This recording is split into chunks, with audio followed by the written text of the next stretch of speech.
Purihin po ang Panginoon sa umagang ito. Muli po kami naganyaya sa ating pong mga kapitbahay na kayo po ay nais naming makasama sa gawain po ng Panginoon sa lugar pong ito. Kaya patuloy po kami in-invite po namin kayo para pagdating ng panahon na tayo ay lilipat sa kabilang buhay, ay may bahay po tayo doon sa langit. So, ang ginagawa po natin sa mundong ito ay nag-prepare po tayo. Naghahanda po tayo ng bahay natin doon sa langit. No? Yung bahay natin doon sa langit, mukhang may kinagat na ito ng...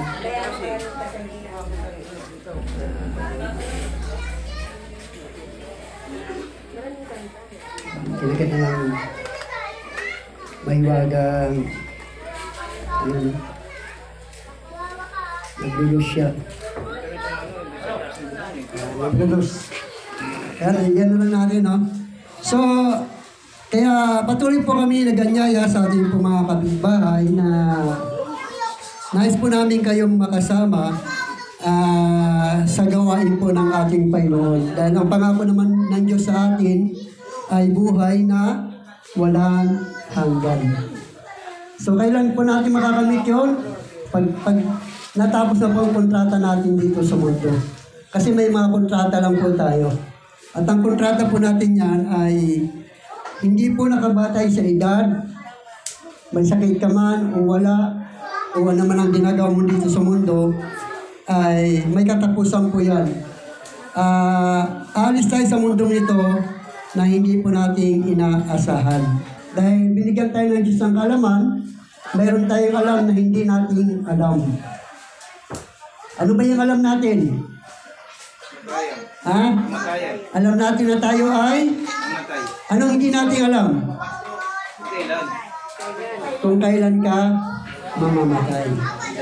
Yan ang hindi ipinalam sa atin ng Diyos.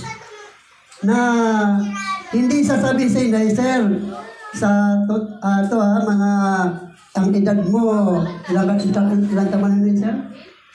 Secret. Secret. Ang edad mo ay 80 na sir. Hanggang 80 ka lang. No? Hanggang hindi natatapos ang 80, hindi ka mamamatay.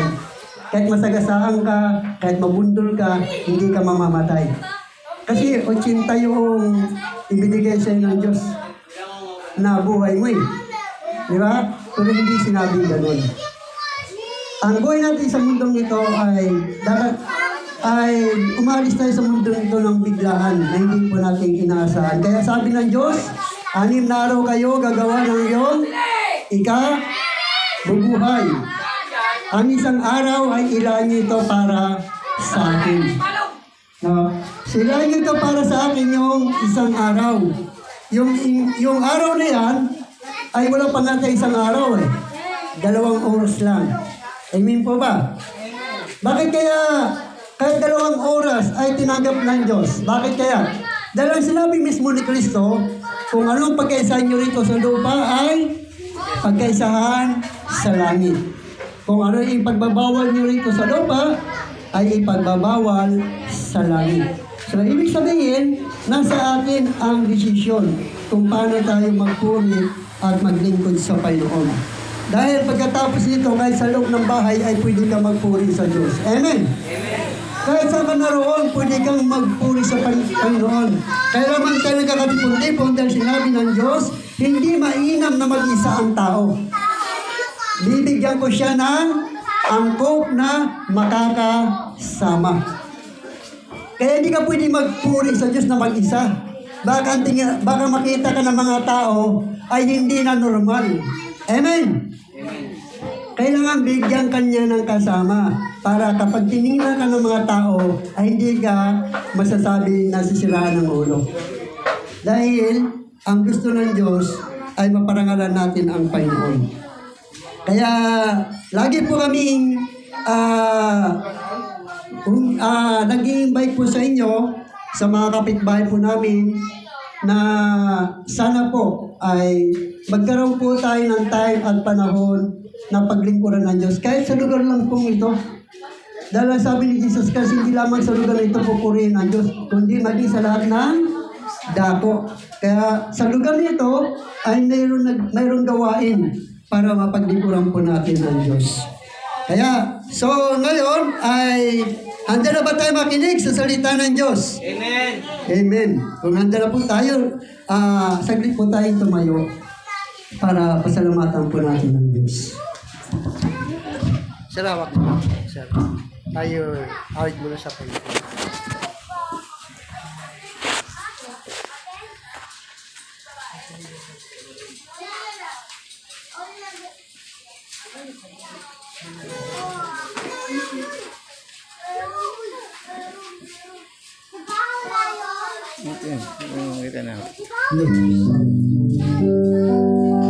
Okay, ay handa po natin ating puso at isipan.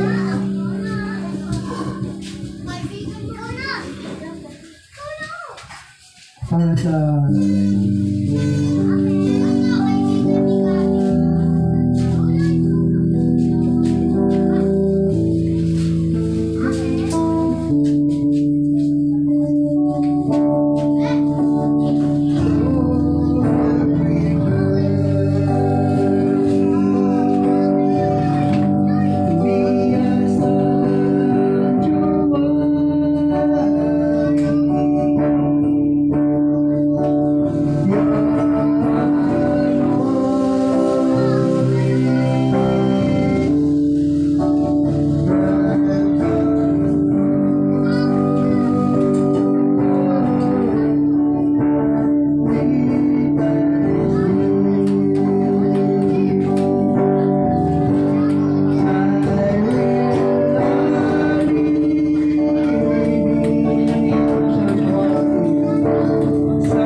Dahil wala tayong pulpito, no?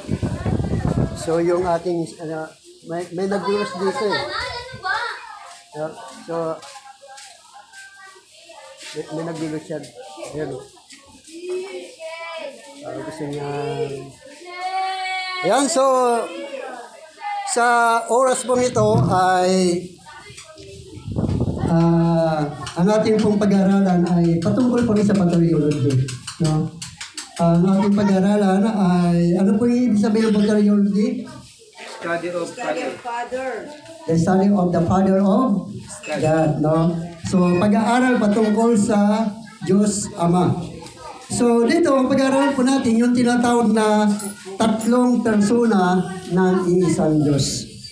Tatlong persona sa iisang Diyos. So, ibig sabihin, ay ang persona ng Diyos ay meron po siyang, sa isang Diyos, meron siyang persona na tinatawag na Ama, Anak, at Espiritu. So, yung po yung persona ng Diyos sa isang Diyos. Ganon din ang tao. Ang tao ay meron din siyang tatlong persona. Niniwala po ba kayo?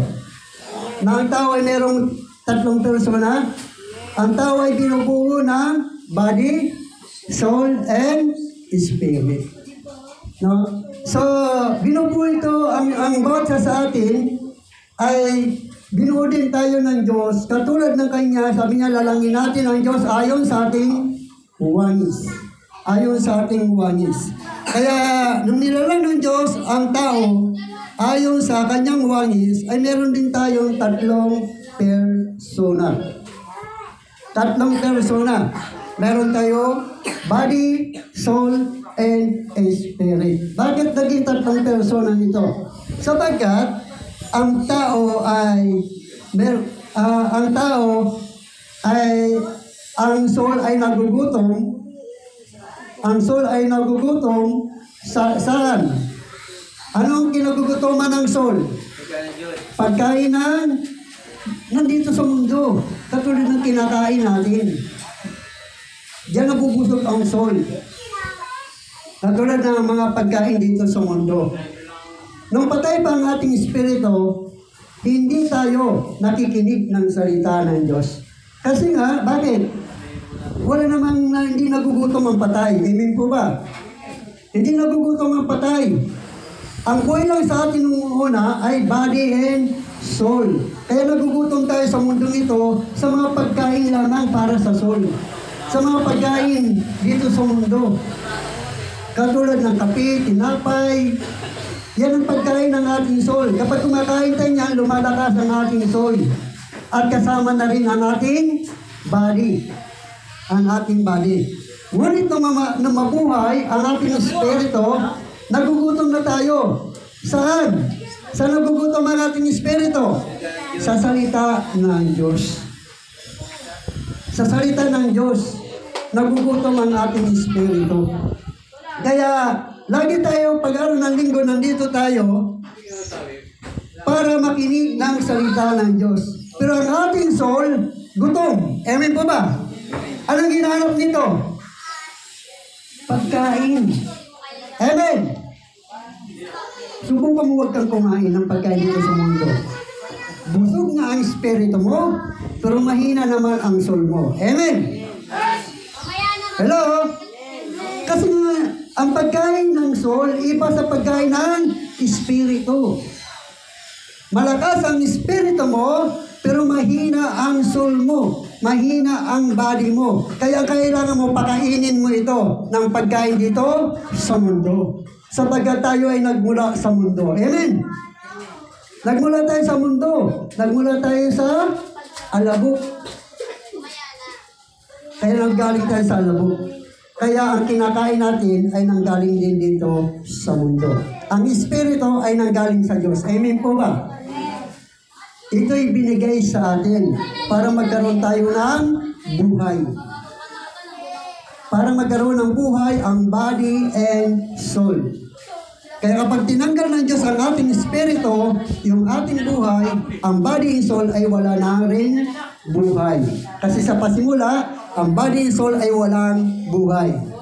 Nagkaroon lang ito ng buhay nang binigyan ng Diyos ng buhay. Saan din na ng buhay? Sa ilong. Amen. Hininga niya ito sa ilong. Binigyan niya ito ng buhay. Kaya ang tawag sa kanya, naging kaluluwang may buhay. Kaluluwang may buhay. So doon nagkaroon ng buhay ang ating body soul nang binigyan tayo ng Espiritu. So ganun din ang Trinidad ng pagiging Diyos. Ang Diyos ay isa lamang, ngunit mayroon siyang tatlong persona. Ang isa sa mga katotohanan ng mga Kristyanismo na mahirap ipaliwanag ang Trinity o Trinidad. Walang sapat na kaparaanan upang lubusan itong mapaliwanag. Ang Trinidad ay isang biblical na katuruan na imposibleng lubusan maunawaan ng isang tao. Ang Diyos ay kangahanga at higit ang karunungan kaysa atin. Kaya nga, wala tayong kakayanan na maunawaan siya ng lubusan. Itinuro ng Biblia na ang Ama ay Diyos, na si Jesus ay Diyos, ang Espiritu Santo ay Diyos.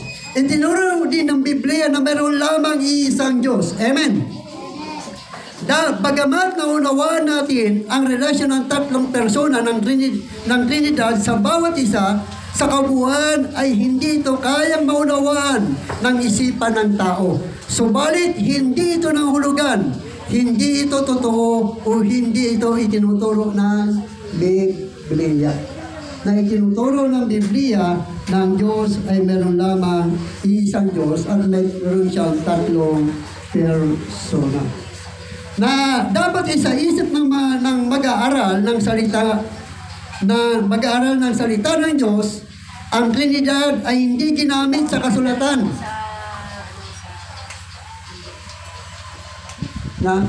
Ang Trinidad ay hindi ginamit sa kasulatan. Ito ay salitang ginamit ng mga teologo sa pagtatangkang ilarawan ng Diyos at ang katotohanan, mayroong tatlong nabubuhay na kapwa walang hanggang mga persona na binubuo sa Diyos. Dapat unawain na hindi itinuro ng Biblia na anumang paraan na mayroong tatlong Diyos. Ang katuruan ng Trinidad ay isang Diyos sa tatlong persona. Tatlong persona sa isang Diyos. Ang tao ay binubuo ng tatlong persona. Pero meron lamang isang pangalan. Hindi po ba? Ang tao ay meron isang tatlong persona sa isang pangalan. Halimbawa, ako, Alan. Pag tinawag mo ako, lalapit lang ba ang isang persona? O lalapit sa iyo ang tatlong persona? Ang lalapit sa iyo? Isa na ako, pero sa loob ko, meron akong tatlong persona na nasa harap mo. Amen. Dahil tinawag mo ko eh. Tinawag mo ko sa isang pangalan. Ganun din. Ang Ama, Anak, at Espiritu nagkakaisa sa pangalan nino ni Jesus Christ. Kaya pag tinawag mo, binanggit mo ang pangalang Isos, ang tatlong ito ay lalapit sa iyo. Amen. Lalapit sa iyo. Tawagin mo na isa. Ayan, lalapit ako sa iyo. Ilan ang nandun? Isa lang ako, di ba? Pero meron akong tatlong persona sa harap mo. Meron akong body, soul, and spirit. Amen. Hello? Meron akong tatlong persona sa harap mo. Bagamat isa lang ako na nakita mo, pero sa loob ko, meron akong tatlong persona na sa harap mo. Meron akong body, soul, and spirit. Sa pangalan ko ay Alan. Amen. Ganon din ang Diyos. Merong pangalan sa isang persona. Sa isang persona. Dapat unawain na hindi tinuro ng Biblia sa anumang paraan na mayroon tatlong Diyos. Ang katuruan ng Trinidad ay isang Diyos sa tatlong persona. Walang mali sa paggamit ng salitang Trinidad, sapagkat ito'y katumbas ng salitang tatlong nabubuhay, kapwa walang hanggang mga persona sa isang Diyos. Kung problema para sa iyo ang pag-intindi sa doktrinang ito, isa-isip mo ang salitang lulo ay hindi ginamit sa Biblia. Sa kabila noon, alam natin mayroong mga lulo sa Biblia. Si Abraham ay lulo ni Jacob. Kaya huwag kang maguluhan sa salitang Trinidad. Ang higit na malaga ay ang konsepto ng salitang Trinidad ay makikita sa banal na kasulatan. Upang ang iyong pagalinglangan ay ganap na maisang tabi, narito ang mga talata sa Biblia na tumutukoy sa paksa ng Trinidad. Sabi sa Biblia, meron lamang iisang Diyos. Ayon sa Deuteronomy chapter 6 verse 4 hanggang 5, pakinggan mo, Israel, si Yahweh na ating Diyos, ang tanging Yahweh. Ibigin mo siya ng buong puso, buong kaluluwa, at buong lakas. Maging sa aklat ng 1 Corinthians chapter 8 verse 4, sabi niya ng Biblia ay ganito, ngunit hindi kailangan ang tagapamamagitan kung isang panig lamang ang gumagawa ng kasunduan at ang Diyos ay iisa. Sa 1 Peter chapter 3 verse 5, ito sinabi, sapagkat iisa ang Diyos at tanging si Jesucristo lamang ang taong tagapamamagitan sa atin sa Diyos. So mayroong iisang Diyos lamang. Hindi pwede maging tatlo ang Diyos. Amen? Hindi pwede maging tatlo ang Diyos sapagkat sa isang Diyos, mayroon siyang tatlong persona o tatlong kapahayagan na may kanya-kanyang mga gawain. May kanya-kanyang activities. Ano ba ang gawain ng Ama? Sa Old Testament, nilikha niya ang langit at ang lupa. Nakilala siya sa pangalang Yahweh, Jehovah, El Shaddai, Adonai, Elohim. So, ako nga, yan ang pagkakilala ng Diyos sa Old Testament. Yun ang gawain ng Ama. Anong gawain ng Anak? Sa Bagong Tipan, ipinanganak siya bilang tao. Sinong ginamit sa kanya? Ginamit niya si Maria para may panganak siya. Nililiman siya ng banal na Espiritu at ipinaglihi ni Maria at ipinanak siya. At ang sabi doon sa John 1, sa pasimula, naroon na ang salita at ang salita ay Diyos. At ang salita ay nagkatawang tao. At ang sabi sa Matthew, pangalanan mo siyang Jesus sapagkat siya ang magliligtas sa kanyang sariling bayan. At ang sabi ni Jesus, naparito ako sa mundo.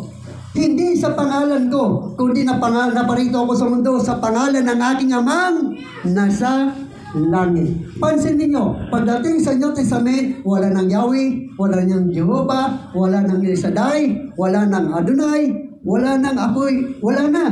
Sino lang ang nandoon? Jesus. Bakit? Sapagkat yun ang dinala ni Jesus Christ, ang pangalan ng Diyos. Naparito ako sa pangalan ng aking Ama. At ang sabi niya sa John 17 verse 11, Ama, nasa sanlibutan pa sila. Ako'y paruna, ako'y paparuna ako sa iyo. Ingatan mo sila sa kapangyarihan ng iyong pangalan. Pangalang ibinigay mo sa akin. Na ang pangalang ibinigay ni Kristo ay Jesus. Sa Gawa chapter 4 verse 12, kay Kristo lamang matatagpuan ang kaligtasan sapagkat sa silong ng langit ang kanyang pangalan lamang ang ibinigay ng Diyos sa ikaliligtas ng tao. So doon ay makikita natin yung gawain ng Anak. Naparito siya sa pangalan ng kanyang Ama at ang kanyang layunin, ikaw at ako ay iligtas saan? Sa kasalanan. Iligtas tayo. So dito makikita natin na ang Trinidad ay makikita natin to sa Matthew chapter 3 verse 16 hanggang 17. Nang sabi niya, nang siya'y mabautismohan, umahon si Jesus sa tubig. Biglang nabuksan ang langit at nakita ni Jesus ang Espiritu ng Diyos na bumabang parang isang kalapati at dumapo sa kanya. At isang tinig mula sa langit ang nagsasabi, ito ang minamahal kong anak na lubos kong kinalulugdan. So makikita niyo dito ang Trinity. Si Jesus, binautismo siya nino ni Juan Bautista. Pagkatapos niya mabautismohan, bumaba ang Espiritu Santo. At nung nasa kanya ng Espiritu Santo, nagsalita ang Ama sa langit. Amen. Ito ang lubos kong, ang anak kong lubos na kinalulugdan. So doon na pinakikita yung tatlong persona sa isang Diyos. Ang Ama ba ay pangalan? Pangalan ba ang Ama? Pangalan. Tumutungkol yan sa pagiging magulang. Hindi po yan pangalan. Subukan mo, tanong ng anak mo, sinong ama mo? Ituturo ba ng anak? Pag sinabi siya ng ama mo, ang isip ng anak, pangalan. Amen. Pangalan ng ama mo. Pangalan ng tatay ko. Hindi yung sasabihin, ay ama ko. Hindi. Kundi ang tinutukoy doon kung anong pangalan ng tatay mo. Kaya sasabihin ng anak, ito ang tatay ko ay si Ricky. Pero ang tinatanong sa kanya, sino ang ama mo? Amen. So, hindi pangalan ng ama. Iyan ay tumutukoy sa pagiging magulang. Ang anak, pangalan ba? Pangalan ba ang anak? Pangalan din. Pangalan din. Pero hindi yan pangalan. Tumutukoy yan sa pagiging sanggol o pagiging anak ng iyong magulang. Pero hindi yan ang totoong pangalan ng anak mo. Amen? Amen? Hindi yan totoong pangalan ng anak mo. Dahil nga may pangalan.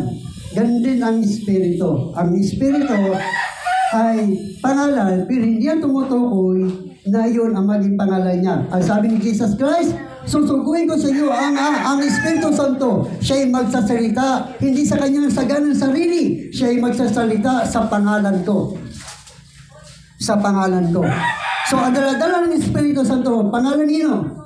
Ni Jesus Christ. Kaya ang Ama, Anak, at Espiritu ay nagkakaisa saan? Sa isang pangalan. Amen. Sa isang pangalan, doon sila nagkakaisa. Kaya pag tinawag mo sila ng Jesus Christ, manalangin kayo sa Ama. Humingi kayo sa Ama sa pangalan ko at ipagkakalob ito sa inyo. So, hingi tayo sa kanino? Sa Ama. Sa kaninong pangalan? Jesus. Ni Jesus. Ang Espiritu Santo na sa ating kaninong pangalan? Ni Jesus. Kaya saan sila nagkakaisa? Ang Ama, Anak, at Espiritu ay nagkakaisa sa pangalang Jesus. So doon makikita natin yung tatlong personang ito sa isang Diyos, nagkaisa sila sa isang pangalan na parang disciple of Jesus Christ. Amen. Nagkakaisa tayo saan? Sa isang pangalan. Pangalan ng disciple of Jesus Christ. Bagamat marami tayo, pero mayroon tayong pinagkakaisahan sa isang pangalan. Kumbaga sa pamilya tayo ng disciple of Jesus Christ. Kaya kapag tinanong ka, saan church ka umaatin? Anong sasabihin mo? Siyempre, papangalan mo yung kung saan ka naroon, kung saan ka nilagay ng Diyos. Sasabihin mo, ay sa disciple of Jesus Christ po ako. So alam na kagad na ikaw pala ay anak ng disciple of Jesus Christ. So noon ay nakikita natin sa Matthew chapter 28 verse 18 to 29, ang sabi ng Biblia ay ganito, lumapit si Jesus at sinabi sa kanila, ibinigay na sa akin ang lahat ng kapangyarihan sa langit at sa lupa. Kaya't habang kayo'y humahayo, gawin ninyong alagad ko ang mga tao sa lahat ng bansa. Bautismo ninyo sila sa pangalan ng Ama at ng Anak at ng Espiritu Santo. Turuan ninyo silang sumunod sa lahat ng inuutos ko sa inyo. Tandaan ninyo, ako'y laging kasama ninyo hanggang sa katapusan ng panahon. So doon ay sinasabi ng Biblia yung Trinidad na tatlong persona.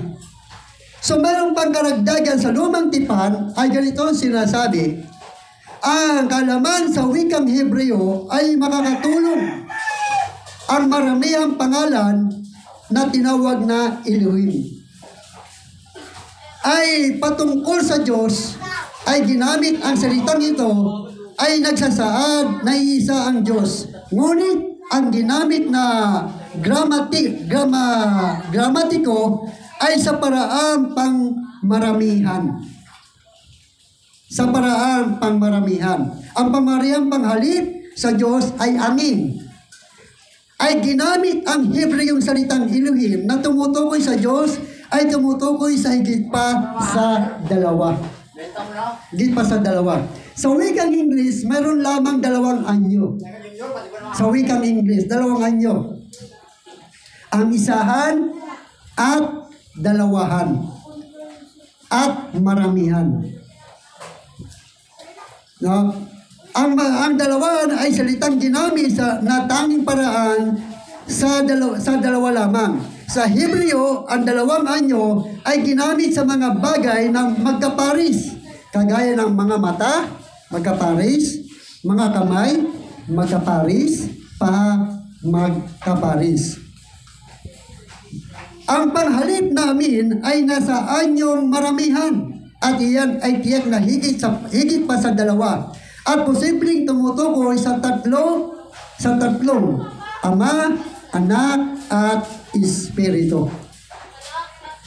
Kaya dito makikita natin na ang Ama ay binubuo sa tatlong, ang Diyos ay binubuo sa tatlong persona na magkakaiba ang kanilang mga gawain. Ang gawain ng Espiritu, ikaw ay aliwin, ipagtanggol, at ikaw ay bilang tatak na ikaw ay hinilang ng Diyos. Kaya hanggat nasa iyo ang Espiritu ng Diyos, nagpapatunay lang na ikaw ay totoong anak ng Diyos. Yan ang gawain ng Espiritu. Tatakan ka. Mananahan sa iyo ang Espiritu Santo.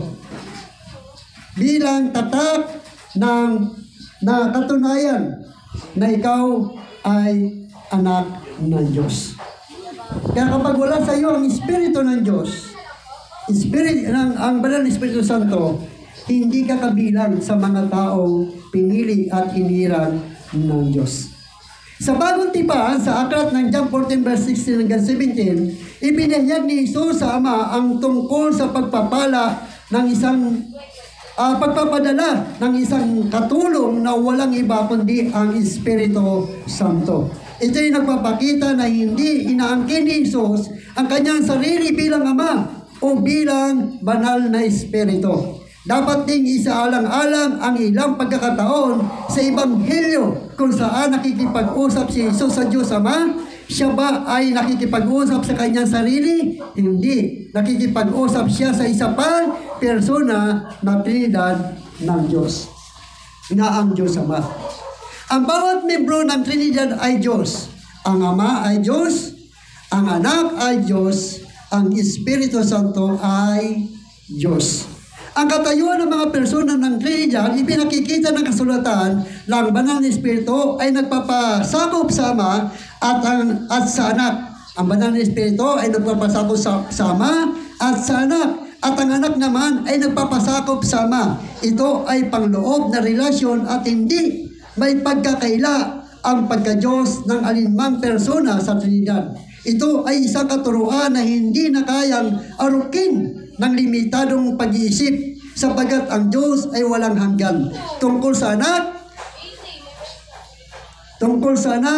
at tungkol sa Espiritu Santo.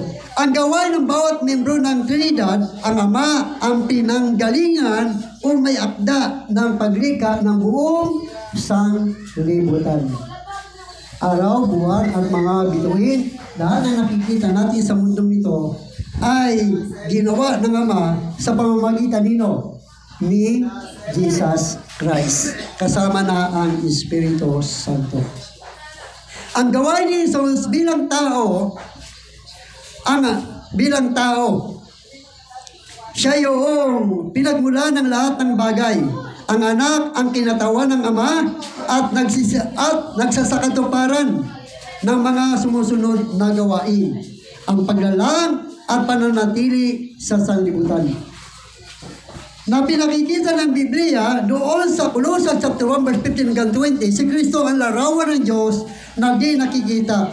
Siya ang panganay ng anak na pangunahin sa lahat ng mga nilikha, sapagkat sa pamamagitan niya ay nilikha ang lahat ng nasa langit, nasa lupa, makikita man o hindi, pati ang mga espiritual na kapangyarihan, paghahari, pamamahala at pamumuno.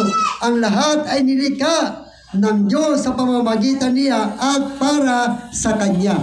Siya ang una sa lahat at buong sangsinukob ay nananatiling nasa kaayusan sa pamamagitan niya. Siya ang ulo ng iglesia na kanyang katawan. Siya ang pasimula, siya ang panganay na anak. Ang unang binuhay mula sa mga patay upang siya'y maging pangunahin sa lahat ng bagay. Siya ang gawain ni Jesus Christ. Tayo ay kumbaga siyang ginamit ng Panginoon. Sabi niya, gaya na lamang ang pag-ibig ng Diyos sa silibutan, kaya ibinigay niya ang kanyang buktong na anak upang ang sino man sumumpalataya sa Kanya ay hindi mapahamak kundi magkaroon ng buhay na walang hanggan. Isinugo niya ang kanyang anak sa mundo hindi upang hatulan ang salibutan, kundi upang iligtas ito sa kanilang mga kasalanan. So doon ay sinasabi yung gawain ng anak. At ang gawain naman ng banal na espiritu ay nagmula sa Ama at ng anak. Gumaganap ang mga sumusunod na gawain. Na ganun din, ang espiritu ay kasama rin sa paglalang na sinabi sa Biblia sa John 1:1 na nilikha ng Diyos ang langit at ng lupa at ang espiritu ng Diyos ay nasa ibabaw ng tubig. So nandoon yung tatlong ito. Ang salita ay sino? Si Kristo. Amen. So nandoon yung tatlo. Yung tatlong persona sa isang Diyos. Kaya makikita natin ito sa ating kabuhan. Hinihintulad tayo na sabi ng Diyos, ngayon ay lalangin natin ang tao ayon sa ating ways. Na mayroon tayong isang pagkatao. Ngunit binubuo ito ng tatlong bahagi. Body, soul, and spirit sa isang pangalan lamang. Na kung ano ang naging pangalan natin, yun ang kabuuan ng ating pagkatao. So, ang Ama ay may lalang na lahat ng bagay at ito ay sa pamamagitan ng banal na espiritu. Wala sa mga kilalang halimbawa ang ganap at eksaktong mapaglalarawan sa Trinidad. Ang Ama, Anak at ang banal na espiritu ay hindi mga bahagi lamang ng Diyos, kundi bawat isa sa kanila ay Diyos. Ang paglalarawan gamit ang tubig ay isang magandang halimbawa. Ngunit, bigo pa rin itong ipaliwanag ang Trinidad. Ang likido, singaw at yelo ay mga anyo ng tubig. Amen. Likido, sabi niya, likido, singaw at yelo ay mga anyo ng tubig. Eh, ito po, di mo may yelo dyan? Amen? Merong likido yan. Mayroong tubig yan. At yan ay binubuo ng isang yelo. So dyan ay makikita natin ay mga anyo ng tubig. Ang Ama at banal na espiritu, anak at banal na espiritu ay hindi anyo lang ng Diyos.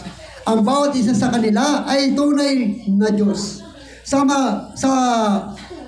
Sumasakatuwid habang ang ganitong paglalarawan ay mabibigay sa atin ang larawan ng Trinidad. Ang nasasabing larawan ay hindi eksaktong makapagpaliwanag sa Trinidad. Ang walang hanggang Diyos ay hindi kayang ipaliwanag ng limitadong isip ng kaisipan ng tao. Sa halip na ituon ng pansin ang pagpapaliwanag sa Trinidad, sikapin nating ituon ang pansin sa kadakilan, walang hanggan at kalwalhatian ng Diyos Napakasagana ang kayamanan ng Diyos. Di maarok ang kayamanan, karunungan at kalaman ng Diyos. Hindi malirit ang kanyang mga panukala at pamamaraan gaya ng nasusulat. Sapagkat sino ang nakakaalam sa pag-iisip ng Panginoon? Sino ang nagiging taga-payo niya? So dyan ay makikita natin yung paternity na ang Diyos ay mayroong tatlong persona sa iisang Diyos. Na ang pangalan ay Jesus Christ. Kaya kapag tinawag mo ang pangalan ni Kristo, nasa iyo na ang tatlong persona. Ama, Anak, at Espiritu. Ama, Anak, at Espiritu. Nakatulad ko, yung isang puno kanina, tinawag ako ni Naiser. Isa lang ang nakita mo, Naiser. Amin po ba? Isa lang. Pero sa kabuuan ko, meron ako sa loob na body, soul, and spirit. Sa pangalan ko. So, ganon ang sinasabi ng Trinidad. Ipinaniniwanag ng Biblia, meron lamang isang Diyos. Huwag tayong maguluhan sa tatlong personang ito. Sapagkat ang tatlong personang ito ay meron lang nandyan lamang sa isang pangalan ng pangalan ng Jesus Kristo. Kaya purihin ang Diyos sa kanya pong mga salita. Nawa ay meron tayo naiintindihan, meron tayo nanawa patungkol sa patriarchy o pag-aaral patungkol sa Ama ng ating Diyos. Kaya salamat Panginoon sa mga taong nakakarinig po dito. Nawa ay maintindihan nila at maunawaan kung anong ibig sabihin ng Trinity o Trinidad. Nang ibig sabihin ng Lord ng Trinidad, tatlong kapahayagan sa isang Diyos. Tatlong kapahayagan. Na ito'y totoo. Maging sa araw nito, wala na po ang aming Panginoon Kristo. Pero sinugo niya ang kanyang banal na Espiritu upang manahan sa amin, upang kami ipagtanggol, upang kami ay tulungan, upang kami ay gabayan, upang bigyan kami ng tatak bilang pagkahirang na kami ay pinili mo at makakasama mo sa buhay na walang hanggan. Purihin ka, Panginoon, bagamat hindi namin nakikita ang banal na Espiritu Santo. Ngunit ang sabi mo, siya ay nananahan sa amin. Kailan ito nananahan sa amin? Nung tinanggap ka namin bilang Panginoon at sa aming tagapagligtas at nagpabautismo kami sa pangalan ng iyong anak na si Jesus. Kaya ipinagkaloob mo sa amin ang banal na Espiritu Santo bilang tatak ng pagkahirang sa amin. At siya ngayon ang nagtuturo sa amin, gumagabay sa amin, kung paano ka namin pupurihin, kung paano ka namin paglilingkuran, kung paano ka namin pag-iluwalatiin. Kaya salamat Ama sa iyong gabay at patnubay sa pangalan ni Jesus. Amen. Yung tayo? Hanggang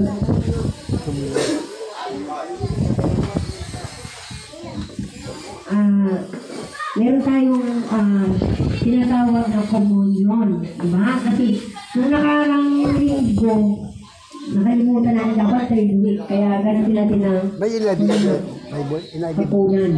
Kaya tatawagin ko ang magsasalita sa simbolo ng dugo ni Cristo, walang iba si Brother Naiser.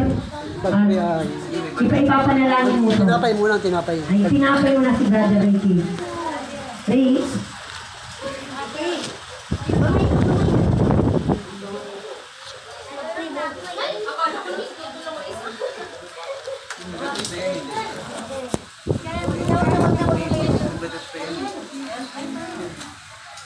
Sige, ako na lang. Tayo. Umpisa na tayo?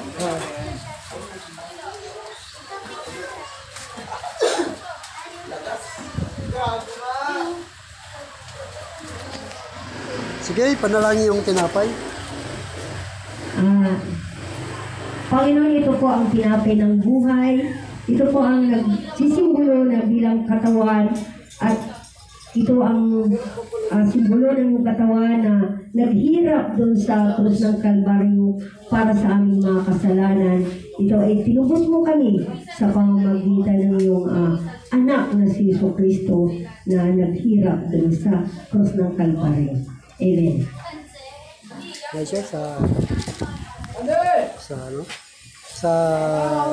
saro, simbolo ng dugo ng ating Panginoon. Ito naman ang saro na simbolo ng dugo ng Panginoon na ibinuwis niya dun din sa Kalbaryo, sa kanyang pagkamatay upang ang ating mga kasalanan ay mahugasan. At panalangin ko na ito ay ating tatanggapin sa oras na ito. Amen. Okay, tayo po natin tumayo at tanggapin po natin ang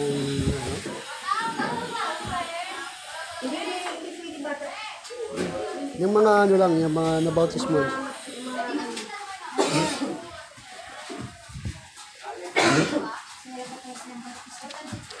Sir, pamigyan mo sa kanya, sir, yung mga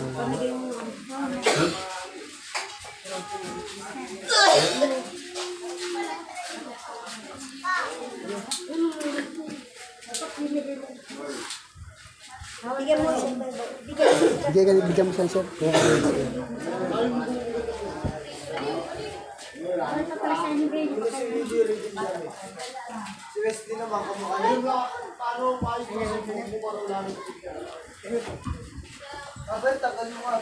Okay, Taas po natin ang pati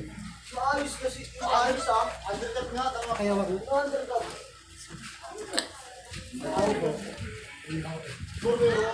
itaas po natin ang tinapay na simbolo ng katawan ni Kristo. Sapagat tinanggap ko sa Panginoon, ang ibinigay ko naman sa inyo. Na ang Panginoong Isos ng gabi yun ay bagay pinagkanulo, siya ay dumagsot ng tinapay.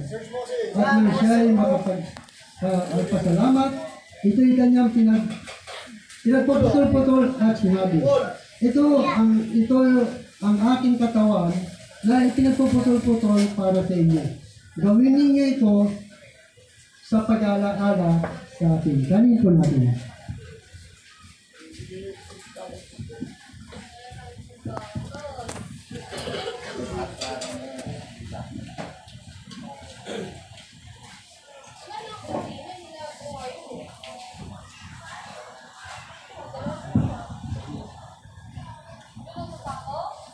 Mamaya lang, sabay-sabay po tayo inyo.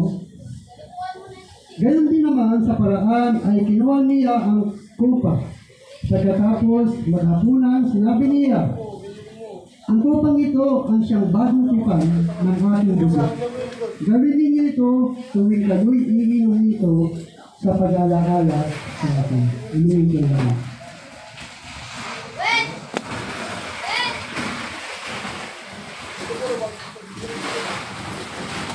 Maraming magpasalamat. Kaya maraming salamat sa simbolo ng katawan mo, O Diyos, at yung dugo pa noon, yung saro na simbolo ng dugo na siyang naglinis sa mga kasalanan. Salamat, O Diyos, ginagawa namin ito, Lord, bilang pag-alaala sa iyo pa noon. Ikaw dumating sa mundo pa noon upang kami tubusin sa aming mga kasalanan, ikaw ay namatay sa krus ng Kalbaryo at muling nabuhay upang kami ay iligtas at dalhin ito sa kanarihan ng Panginoon. Ginagawa namin ito sa katunayan na kami ay nagbibigay sa iyo at inalaala namin ang mga bagay na ginawa mo sa amin. Kaya purihin ka, O Diyos, sa pangalan ng Jesus. Amen.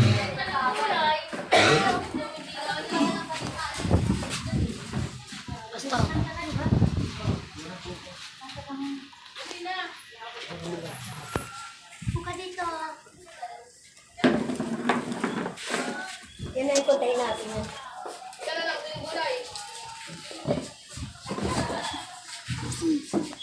Magbigay tayo ayon sa ating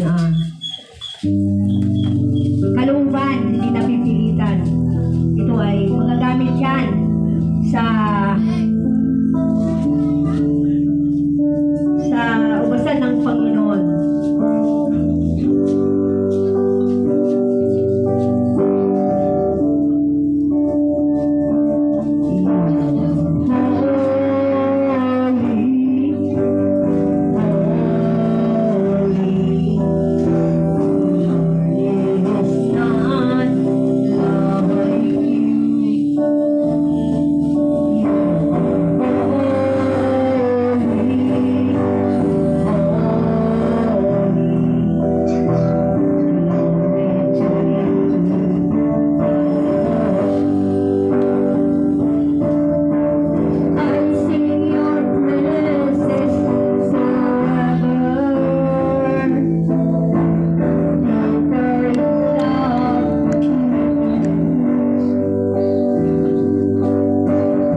sa iyong kabasan, O Lord. Kaya Panginoon, marami pong salamat din sa mga nag-abot nito para sila, Panginoon, ipagpalain mo sa kanilang mga trabaho o negosyo, Panginoon.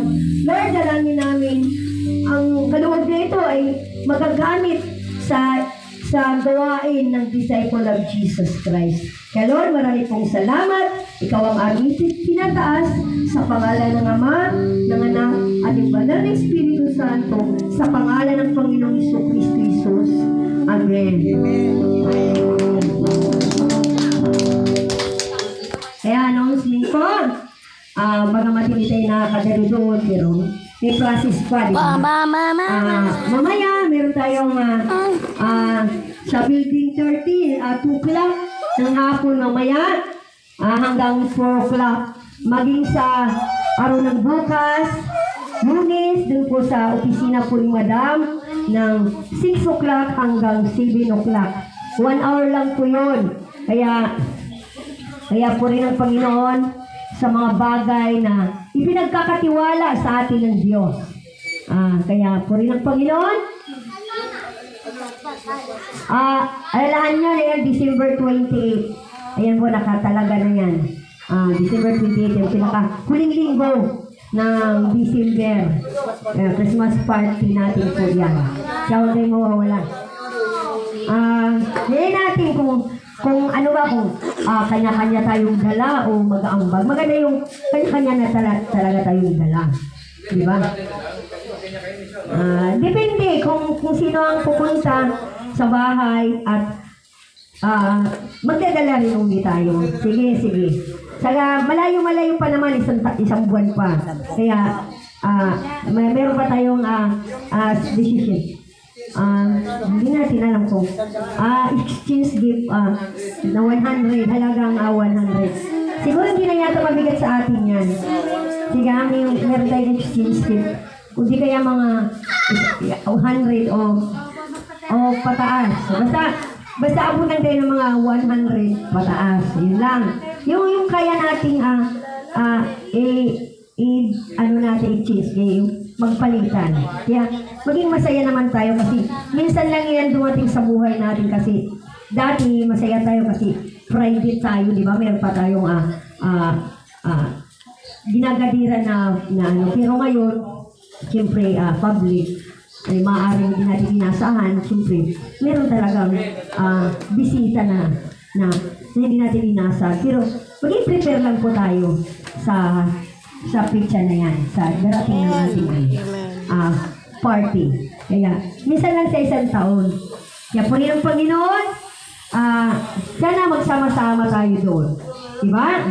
Kalooban yan ng Diyos dahil may gawain po tayo ng gano'n. Kasi linggo po yan eh.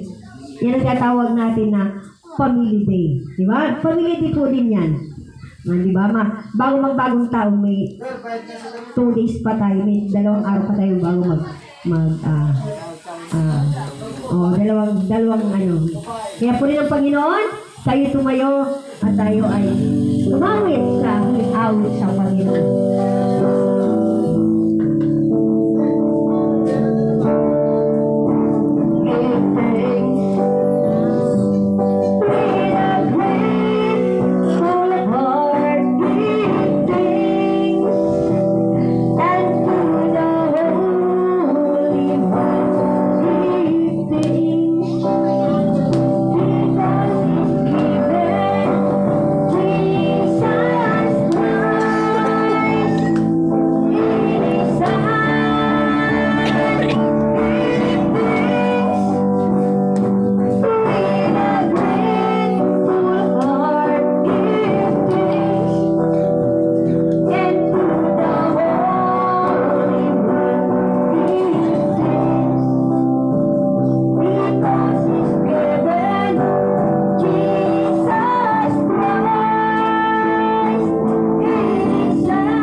ating Panginoon sa ating pagsamantalang pag-iwalay. Sa dakilang Diyos Amang Banal, sa mamamagitan ni Anak ng Jesus Cristo, Panginoon, kapasalamat kami sa oras niya ito, sa araw niya ito, Panginoon, at nagkaloob sa amin. Pampurihin ka namin, Panginoon, pakilain ka sa Espiritu sa katotohanan, Panginoon, sa lugar na ito. Ama, maraming salamat sa mga kaluluwa na patuloy na dinadago mo sa lugar na ito, Panginoon. At sa Panginoon, dinadalangin namin, Panginoon, na ang aming mga kapatid, mga kaluluwa na hindi man nakarating sa ngayon, Panginoon, ipuin mo sila at ang kanilang puso at Espiritu, Panginoon, na sana po sunod na linggo, Panginoon, ay makasama namin sila sa gawain ito, Panginoon. Panginoon, maraming salamat sa kalakasan at Panginoon, na dinadalangin ko rin, Panginoon, na magpagaling ka ng aming katawan lupa, Panginoon, sa aming mga mahal sa buhay, sa aming mga pamilya, Panginoon, na wala rito, Panginoon. Ipuin mo sila, Panginoon, pagalingin mo sila sa kanilang mga karamdaman, Panginoon. At Panginoon, dinadalangin mo, Panginoon, ang bawat sa amin, Panginoon, na samahan mo sa aming paghahanap buhay, Panginoon. Ama, maraming salamat, Panginoon. Sapagkat ang gawain nito ay nagpapatuloy sa lugar nito, Panginoon. Pinasasalamatan ka namin, dinadakilan ka namin, Panginoon, sa banal na pangalan ng Anak na si Jesus. Amen.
Kape ko. Sasabihin mo kasi yan. Ano yung ano? Ay! Ating kape gringo, brother. Ayun ang lamat. Dasal mo na ako. Dasal ako. Oo.